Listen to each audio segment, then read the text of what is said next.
بسم الله الرحمن الرحيم. السلام عليكم أبناء الطلبة. آه نستمر في دروس مادة الرياضيات وباب المفكوك. تركنا التمرين هذا واجب. تفضل يا مارق. كيف نقدر نوجد قيمة لام إذا كان 2 س زائد 7 في س ناقص لام تساوي 2 س تربيع زائد س ناقص 21. أوجد قيمة لام. لام هذا مجهول، شيء مجهول، قد يكون رمز آخر، قد يكون عدد، الله أعلم. أنا مارق، تقدري رفعتي؟ ايه نعم. 2 س. هي أصلها 2 س ضرب س تساوي 2 س تربيع. كويس، ممتاز. الأول في الأول و يعطيني الأول 2 س. دائما هذه قاعدة مفكوك ثنائي الحد في ثنائي الحد اللي يؤول إلى ثلاثي، يؤول إلى ثلاثي. هذا ثنائي الحد 2 مبناه في ثنائي س الحد يؤول ضرب إلى ثلاثي، معناها القاعدة ثابتة، خاصة الحد الأول والحد الأخير. انتبهوا معي، أو الحد الأول والحد الأخير هذين واضحات جدا. الحد الأول والحد الأخير عبارة عن الحد الأول لما نضربها في الحد الأول يعطي الحد الأخير عبارة عن تربيع. الحد الأخير. هذا منين يجي؟ منين يجي؟ من تربيع يعني نقسمه 21 منين يجي؟ قسمة 7 تساوي 3. يعني منين يجي؟ يعني منين يجي؟ تمام، أحسنت. يعني جاب الثاني في الثاني. هذه القاعدة بتاعنا. ايه كيف نعرف قيمة لام؟ هو قد يكون هنا المجهول لام، قد يحط لي لام هنا، قد يحطها هنا لام، قد يحطها هنا. الفكرة واحدة، عليه سميناها ركن التفكير، يعتمد على قاعدة واحدة. ركزوا على كلامي كويس. قلت أنا المجهول ممكن يجيب طبعا لام ميم كاف، يجيب المجهول ممكن هنا، ممكن يجيبها هنا، ممكن يجيبها هنا، ممكن يجيبها هنا، وممكن يجيبها هنا، أو هنا أو هنا. في جميع الأحوال أنا عندي قاعدة ثابتة. الأول في الأول يعطيني الأول. إذا كان المجهول هذا هنا حاطة، معناه نحتاج للأول في الأول. إذا كان مجهول هنا معناه أيضا نحتاج الأول في الأول. نستفيد من إيش؟ من باقي المعلومات. هنا معطيني هنا المجهول. الثاني في الثاني شنو يعطيني؟ الثاني في الثاني يعطيني الثالث. هذه القاعدة. 7 في لام تعطيني 21. هاي 21 منين جاية؟ جاية من حاصل ضرب الثاني في الثاني. إذا 7 في شيء ما، ضارب في رقم ما، أعطتني 21. السبعة في الكم تعطيني 21. 7 في لام تعطيني 21. معادلة بسيطة، 7 في لام تعطي 21. إذا لام تساوي 21 زي ما قلت يا نمارق. قسمة إيش؟ 7 تساوي 3. أحسنت يا نمارق، شكرا شكرا. نشوفوا إيش تمرين آخر نفس الفكرة. إذا كان س زائد 2 صاد في س زائد صاد يساوي س تربيع زائد 3 س صاد زائد لام. أوجد قيمة لام. هالمرة لام عطارية وين؟ عطارية أنا الحد الأخير. هيا كذا برواحكم حلوا وبعثوا لي الحل. يلا مرحبا تقوى، هيا تقوى ابعثوا لي الحل على الواتساب في انتظار إجاباتكم. يلا. تقوى تقدر تجاوبي يا تقوى؟ نحن العملية بسيطة. لما نفك القوس هذا بالكامل، لما نضربوه نفكوه، نحن عرفنا كيف نفكوه، حيطلع لي المقدار الثلاثي. هو مساعدني اقرأ. أنا من غير ما يعطيني هذا نقدر نجيب أنا المقدار الثلاثي كله. نقدر لما نفك القوس نجيب المقدار الثلاثي. هو جاب لي جزء من المقدار الثلاثي، أخفى لي في جزء واحد ورمز لي بالرمز لام. قلنا الحد الأخير يأتي من حاصل ضرب إيش في إيش يا تقوى؟ قلنا الأول في الأول يعطيني الأول. س في س يعطيني س تربيع. بالنسبة للأخير يأتي من حاصل ضرب إيش في إيش يا تقوى؟ مرحبا ضرار. قلنا نحن عندنا قاعدة، انتبهوا معي. الأول في الأول يعطيني الأول، س في س بس تربيع. والثاني في الثاني يعطيني الأخير. تمام. الأوسط تو نحكوا عليه بعدين منين يجي. احنا حاكين عليه لكن تو نوضحه أكثر. لكن أسهل وحدات لما يكون مجهول في الأول أو في الأخير. الأول في الأول يعطيني الأول، س في س بس تربيع، 2 صاد في صاد تعطيني الأخير، معناها لام شو تساوي؟ يا تقوى هذه رار. 4 صاد تربيع. كويس، يعني نضرب الثاني في الثاني، 2 صاد في صاد بيش؟ الثاني في الثاني يعطيني الثالثة، أو الثاني اللي هو 2 صاد في الثاني هنا اللي هو صاد يعطيني إيش الأخير اللي هو لام.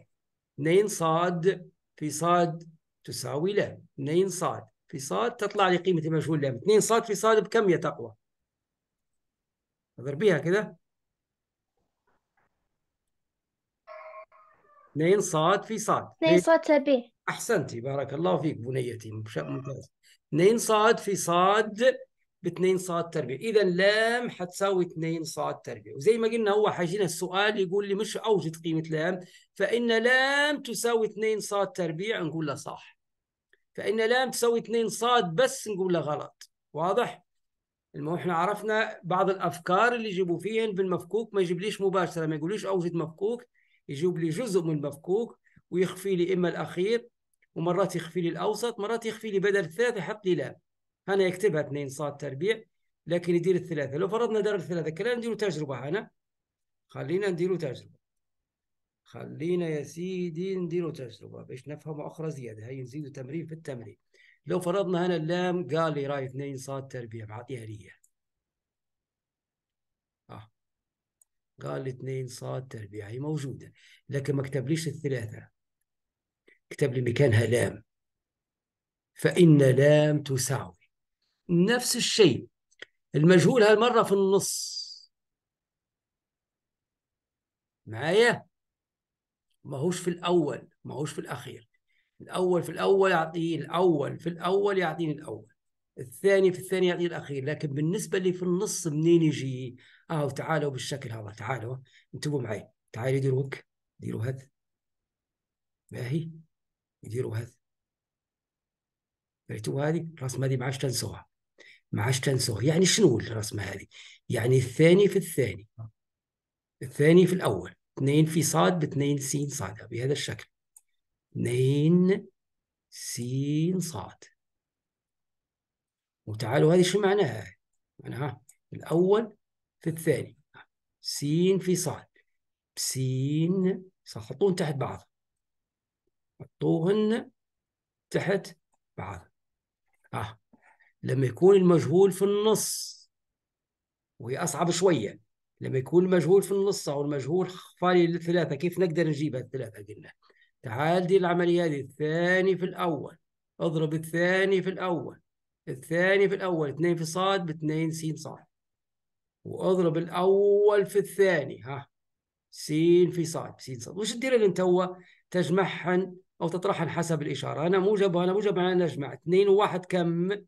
3، 3 شنو؟ س صاد. وهنا المجهول وين حط لي؟ هل داير لي كلها هذه مخفيه كلها وحط لي لام؟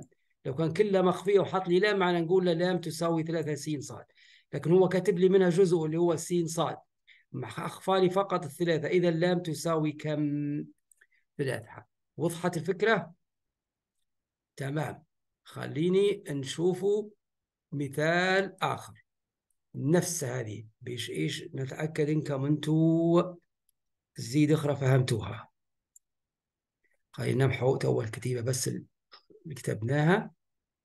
ايوه، خذينا تمرين باش ناخذ عليه نفس الافكار، زي ما قلنا ما نحبوش نحفظه حفظ، نحن ما نبوش نحفظه حفظ، نحن نبو نفهمه فهم. الفكره الاساسيه ان مفكوك الاول في الاول يعطيني الاول، يعني لو اخفى لي هذه وحط لي مكانها لام وقال لي كم قيمتها لام، حنقول لام الاول في الاول، س في س تعطيني الاول، اذا لام تساوي س تربيع. ولو أخفى لي الأخيرة زي ما داير هنا، حنقول الثاني في الثاني يعطيني الأخير، 2 صاد في صاد معناها لام تساوي صاد 2 صاد تربيع. مرات يخفي لي لام هنا، واحدة منها هو أخفى لي السين، لو أخفى السين وحط لي مكانها إيش؟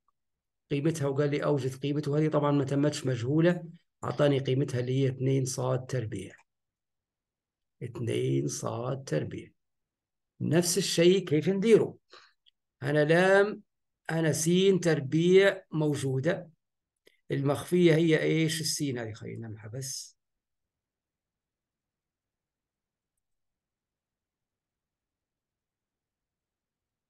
مركزين معايا ولا سرحانين؟ مركزين؟ تمام. إذا كانوا مركزين كذا قولوا معايا. أنا قلنا لكم التمرين نفس الفكرة، لكن مرات يعطيني المجهول في الأخير وعرفنا كيف نجاوبه، والأول وعرفنا كيف نجاوبه في النص، ومرات يكون في واحدة من هذينا. أنا نستفيد من حالات المعلومة. هذه مثلا، هذه هذا الأول هنا، لما نضربها في الأول شو تعطيني؟ أحسنت، تعطيني الأول صح. إذا معناه نكون المعادلة، نقول س هي الأول في لام عطتني إيش؟ س تربيع. نحن نبغى نوجد قيمة لام. لام تساوي معناها س تربيع قسمة شنو؟ قسمة إيش؟ قسمة س. أيوة. إذا لام تساوي س تربيع قسمة س، معناها لام شو تساوي؟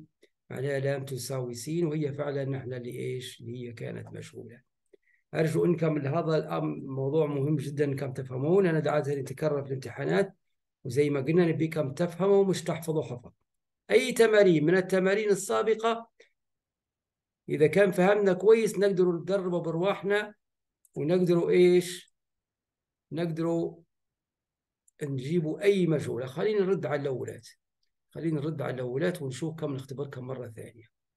خلينا نرد على هذه لو فرضنا عطاها لي وقال لي 3 معيش مجهولة. تمام. المجهولة هنا جاب لي هذه لام، قال لي هالمرة هذه مجهولة. تتذكروا في النص كيف نعرفها؟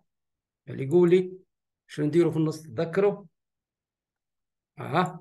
ضرار شو قلنا اللي في النص لما يكون مجهول في النص شو نديروا؟ قلنا الثاني في الثاني، 7 س، نضرب الأول في الثاني، وبعدين الأول في الثاني. طبعا هذه 3 قلنا، 2 س في 3 بكم؟ ب6 س. والإشارة شنو؟ الإشارة ناقص. ضربنا الثاني في الأول 7 س، موجب 7 س. 2 س في -3 بسالب 6 س، زائد 7 س ناقص 6 س كم تساوي؟ تساوي س. هذا هو الحد الأوسط. إذا لام تساوي س. وضحت الفكرة ولا لا؟ وضحت يا ليث؟ ليث؟ ليث؟ واضح أستاذ، واضح. نمارق؟ واضحة أستاذ. تقوى؟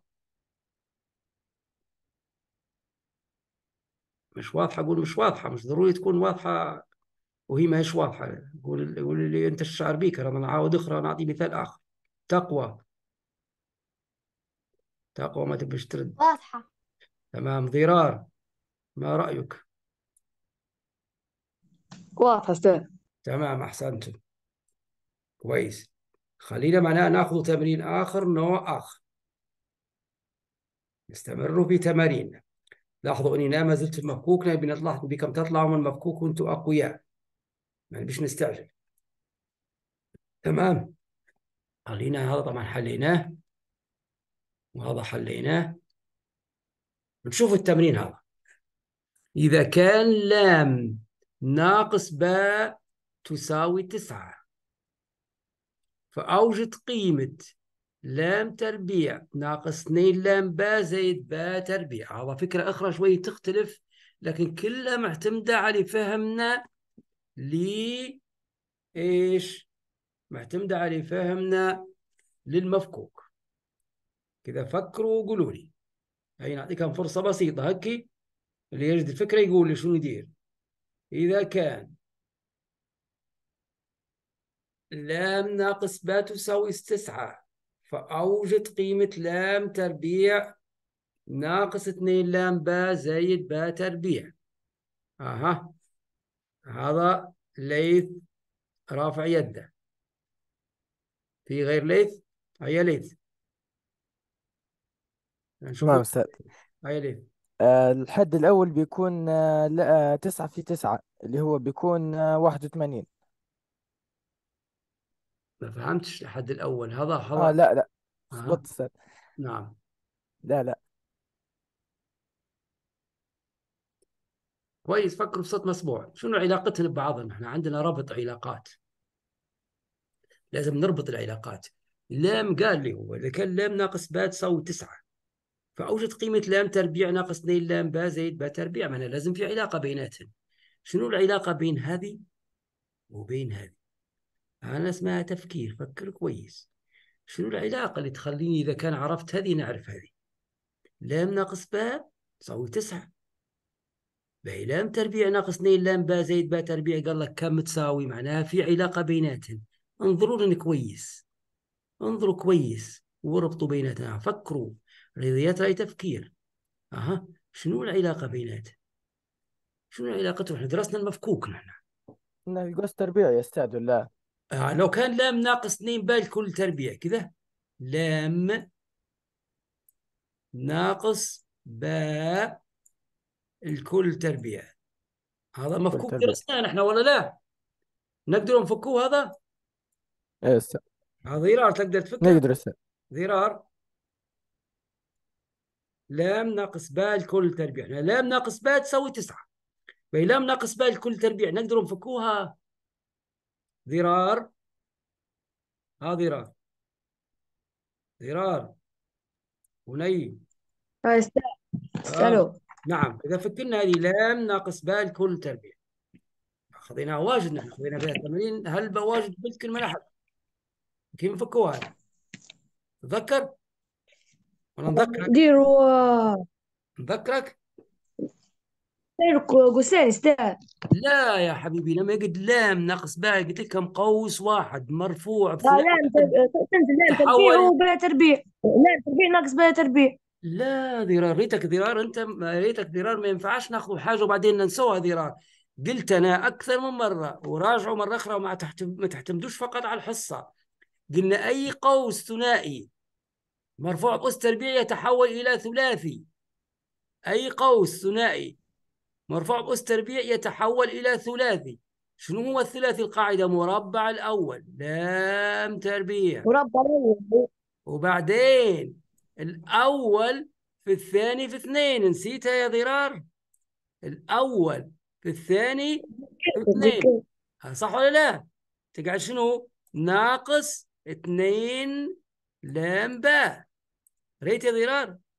بعدين زايد، دائما زايد مربع الثاني باء تربيع. تذكرت ولا لا تو يا ضرار؟ أكيد تذكرت صح؟ أكيد قلتي والله صح. ايه. ريت. باش لاحظت انا يا ضرار؟ شوف لام تربيع ناقص 2 لام باء زائد باء تربيع. ريتها هي هذه، ريتها هي والله مش هي؟ صح؟ هي كويس. لام ناقص باء نردوا تو كلامنا، قال لي راي تساوي 9. لام ناقص باء تساوي 9. إذا لام تربيع ناقص 2 لام باء زائد باء تربيع اللي هي لام ناقص باء الكل تربيع تساوي كم؟ حولها لحط قيمتها. لام ناقص باء كم قيمتها؟ كم قيمتها يا ضرار؟ لام ناقص باء 9. إذا 9 إيش؟ تربيع. حول لام ناقص باء وحط مكانها 9 تربيع. كم 9 تربيع؟ 81. 81. إذا لام تربيع ناقص 2 لام باء زائد باء تربيع اللي هي نفسها لام ناقص باء الكل تربيع، ونحن قلنا لام ناقص باء تساوي 9. إذا هذه حتساوي مربع هذه تساوي مربع هذه 9 معناها هذه 81. هذه لو قال لي 4 معناها هذه 16. هذه لو قال لي 7 معناها هذه 49. افطنوا للسؤال هذا مهم جدا، دائما ما يرد.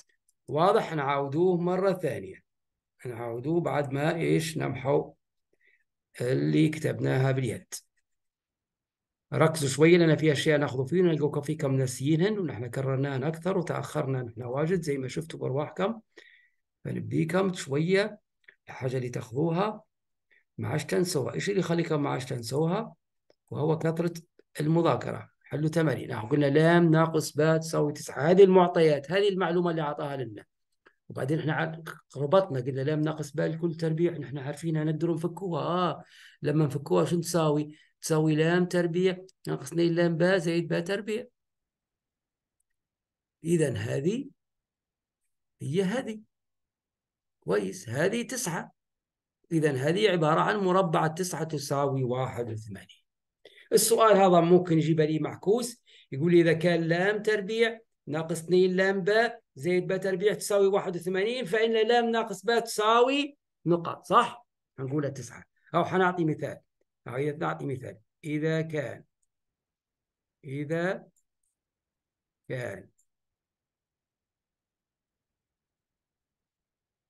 كان س تربيع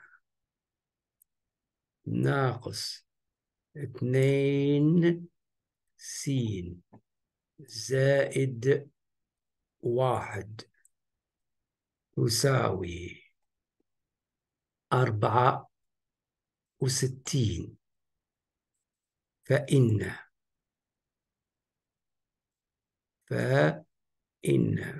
ماذا؟ ما اللي يقول لي كمل يا أيدي، ما أنا فهم السؤال فعلا. فإن إيش؟ فإن س ناقص 1 تساوي نقط. ما نجاوب. هي نجاوب. تكلم بسرعة. يقول هي بسرعة جيب لي رقم على طول. من نفس فكرة التمرين. إذا كان س تربيع ناقص 2 س زائد 1 تساوي 64 فإن س ناقص 1 تساوي نقط. شنو العلاقة بيناتهم؟ نفس العلاقة هنا. 8. 8. ما اللي قال 8؟ أحسنت. ما اللي قال 8؟ أنا من أنت؟ تقوم. ممتاز. شنو العلاقة؟ إن س ناقص 1 الكل تربيع لما نفكها هي تعطيني هذه. مربع الأول س تربيع الأول في الثاني في 2 س مربع الثاني 1 في الواحد بواحد. إذا هذه العلاقة بيناتهم.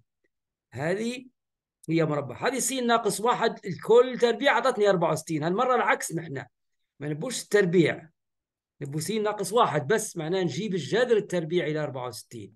الجذر التربيع إلى 64 يساوي 8. هنا التمرين أعطاني 9 لام ناقص باء، فلام ناقص باء الكل تربيع الربع 9. لو أعطاني ال 81 ويبي لام ناقص باء معناه نقول الجذر ال 81 حتعطيني إيش؟ 9. وضحت الفكرة؟ إن شاء الله. تمام. خلينا نستمر وناخذ تمارين أفكار. هذه مهمات لأن هذا هو الخلاصة اللي بيجيكم في الامتحانات، باش ما يكونانش غريبات عليكم تكونوا بعدين شفتون تقولوا والله تعودنا عليه ما عادش عندنا فيه مشكلة. لكن لازم نكرر انكم تحلوا باستمرار تمارين. يلا خلينا نشوف تمرين آخر.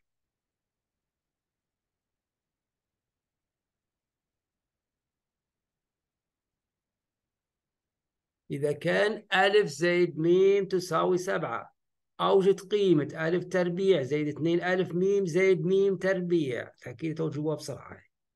أكيد توجبوها بسرعة. وليه ترفع يده؟ يلا هي ما تدخلوش ليه بروحها. هي أمينة نمارق تقوى نفس الفكرة. ذرار نمارق ما شاء الله. نمارق شنو تقول يا نمارق؟ كم تساوي على طول؟ 49. ممتاز يا نمارق. أيوة ممتاز. نفس الشيء ألف زائد ميم شنو علاقتها بألف تربيع زائد 2 ألف ميم زائد ميم تربيع؟ نفس العلاقة اللي من بدري. ألف زائد ميم تساوي 7. إذا ألف زائد ميم الكل تربيع تساوي 49 لأن ألف زائد ميم الكل تربيع هي هذه. ألف زائد ميم الكل تربيع هي عبارة عن إيش؟ هي عبارة عن مربع الأول ألف تربيع الأول في الثاني في 2 ألف ميم زائد مربع الثاني ميم تربيع. إذا ألف تربيع زائد 2 ألف ميم زائد ميم تربيع اللي هي نفس ألف زائد ميم تساوي 7 تربيع يعني تساوي 49. أحسنت يا نمارة. ممتاز. صح أم خطأ؟ مفكوك المقدار سالب 5 س قوس س زائد صاد يساوي سالب 5 س تربيع ناقص 5 س صاد. سؤال بسيط، صح أم خطأ؟ مفكوك المقدار سالب 5 س قوس س زائد ص يساوي سالب 5 س تربيع سالب 5 س ص. صح أم خطأ يا ضرار؟ ضرار صح ولا خطأ؟ تقوى صح ولا خطأ؟ أمينة صح ولا خطأ؟ ضرار. نعم ضرار.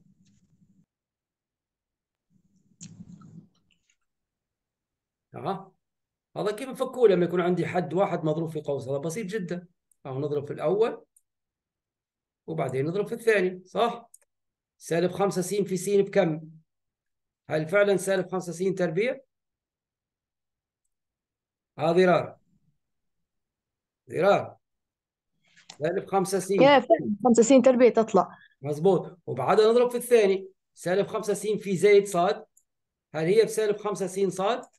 بسالب 5 س ص. إذا الإجابة ايه صحيحة. إذا الإجابة صحيحة. أيوه، ما فيهاش كثرة، تمرين بسيط ورد في واحد من الامتحانات، بسيط جدا. إذا الإجابة صحيحة. سؤال آخر، واحد من الامتحانات ورد، هذين أسئلة امتحانات، تو بدينا بأسئلة الامتحانات زي ما هن جنب بهذا الشكل أسئلة الامتحانات. إذا كان س زائد 1 أحد عاملي المقدار 5 س تربيع ناقص 2 س ناقص 7، فإن العامل الآخر هو س ناقص 7، أم الإجابة ب س زائد 7، أم الإجابة ج 5 س ناقص 7، أم الإجابة د 5 س زائد 7؟ يلا خذوا فترة تفكير سريعة وبعدها ارفعوا ايديكم. أنا بكم تعودوا على صيغ الأسئلة المختلفة، يعني هو كلها مفكوك هي، لكن زي ما قلنا مش بالضرورة يقول لك أوجد مفكوك. شفتوا ما قاليش أوجد مفكوك بالك، جبلي بشكل آخر، قال لي أحد عاملي المقدار. شو المعنى؟ نحن أصلا لما نفكه، لما قوسين مضروبات في بعضهم، قوس مضروب في قوس، لو القوس هذا مضروب في قوس هذا، القوسين واحد يسموا فيه عامل والآخر العامل الآخر. يعني لو نجول التمارين السابقة مثلا، خلينا نردوا هنا، خلينا نردوا إلى كم تمرين باش نفهم شو معنى مصطلح العاملين. القوس هذا والقوس هذا يسموا فيه عامل للمقدار هذا، وهذا العامل الآخر. واضح؟ القوس الأول عامل للمقدار، والقوس الثاني العامل الآخر للمقدار. فهمتوا وش معنى كلمة عامل؟ فهنا كأن إيش جاب لي جزء من المفكوك، أعطاني قوس واحد من الأقواس ويجيب القوس الثاني. يعني هذا المقدار نتج من عامل اللي هو س زائد 1 مضروبة فيه، هل مضروبة في س ناقص 7 أو مضروبة في س زائد 7 أو في 5 س ناقص 7 أو في 5 س زائد 7؟ بسيطة جدا، عبارة عن بتجرب تضرب هذه في هذه تطلع لي هذه ولا لا، تضرب هذه في هذه تطلع لي هذه ولا تضرب هذه في هذه. فكرتوا كلكم؟ بنعرف من اللي رفع يده. اللي رفع يده من؟ نمارق فقط. وليث وما زال أمينة. أمينة ممكن تحدث معك يا أمينة؟ أمينة ممكن نتناقشوا مع بعضنا؟ أمينة، أمينة ممكن تفتح المايك؟ والله ترد ما تسمع حبيبي. يا لك هرجة أمينة، يا لك صوت. أمينة، أمينة المكان ما هوش مناسب. بنشوفوا عبد الله دخلت تو. عبد الله، عبد الله كيف حالك؟ تأخرت يا عبد الله. أشرف، عبد الله. من فضل الأستاذ حسن. تمام، خليك معي يا عبد الله. هذا سؤال ورد في الامتحان العام الماضي. إذا كان س زائد 1 أحد عاملي المقدار 5 س تربيع ناقص 2 س ناقص 7، فإن العامل الآخر. نحن قلنا لما نضرب قوسين في بعض، القوس هذا في القوس هذا ويعطيني المقدار، هذا يسمى العامل الأول وهذا العامل الثاني أو العامل الآخر. فأنت عبارة عن تبي تشوف هل س زائد 1 نضربها في القوس هذا تعطيني المقدار الآخر. احنا قد اتفقنا الأول في الأول شنو يعطيني يا عبد الله؟ الأول في الأول يعطيني الأول، صح؟ عبد الله لو خذينا قوسين في بعضهم بهذا الشكل، تمام. س زائد واحد، هذا واحد من العوامل جاء. جينا جربنا الإجابة ألف، س ناقص 7. هل هي س ناقص 7 هي العامل الآخر؟ راح نشوفها بالبداية. الأول في الأول المفروض يعطيني الأول. هل س في س يعطيني 5 س تربيع؟ ها عبد الله، س في س بكم؟ ما تعطينيش 5 س تربيع، إذا الإجابة هذه غلط. نفس الشيء هنا، خلينا نجربه. لو خذينا س زائد 7، هل س في س تعطيني 5 س تربيع؟ تعطينيش، حتى هي غلط. إذا تو معناه إما جيم أو دال. خلينا نجربوا إيش الإجابة؟ جيم. 5 س. لو فرضنا العامل الأول هو س زائد 1، هذا عرفناه تمام 100%، هذا اللي معطينا. فهل العامل الآخر هو 5 س ناقص 7؟ كيف نعرفوها صح؟ عن طريق المفكوك. نجربه. س في 5 س أعطتني الأول، أعطتني الأول تمام كويس. الثاني في الثاني ناقص 1 في 7 تعطيني المفروض الأخير، أعطتني ولا لا؟ ناقص 1 في ناقص 7 فعلا تعطيني ناقص 7. ما زال عندي الحد الأوسط، لازم نتأكد منه. قلنا كيف نتأكدوا من الحد الأوسط؟ تتذكروا ولا لا؟ تذكروا؟ نذكركم كيف نعرف الحد الأوسط. قلت لكم بهذا الشكل الحد الأوسط. الثاني في الأول والأول في الثاني. 1 في 5 س نضربه في بعضنا ب5 س تمام.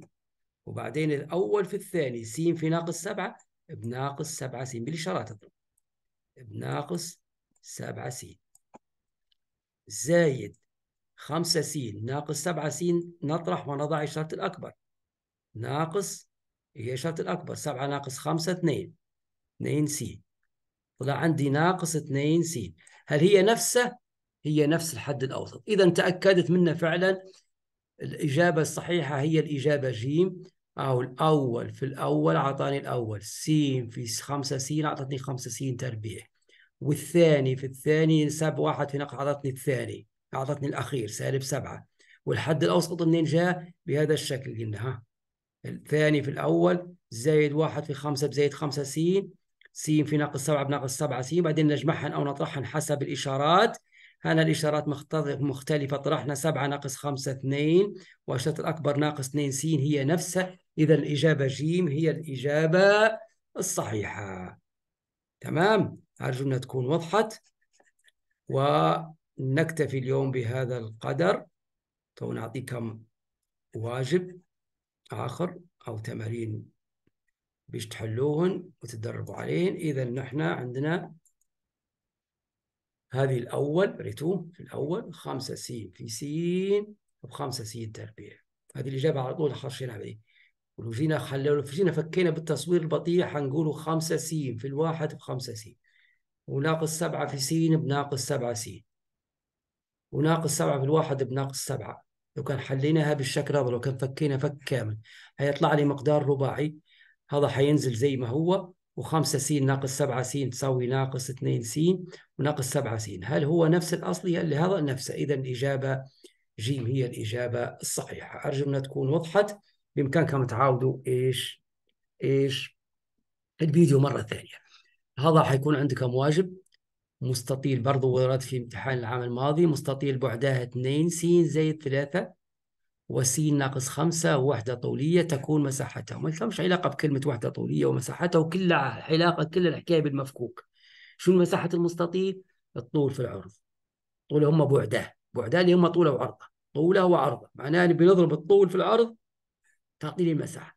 معناه عبارة عن بكل بساطة نبي نوجد مفكوك 2 س زائد 3 في س ناقص 5. هل تطلع لي الإجابة ألف أم باء أم جيم أم دال؟ وهذه اللي أنتم إيش تبي تقوموا بها في الحوش. في حد عنده سؤال؟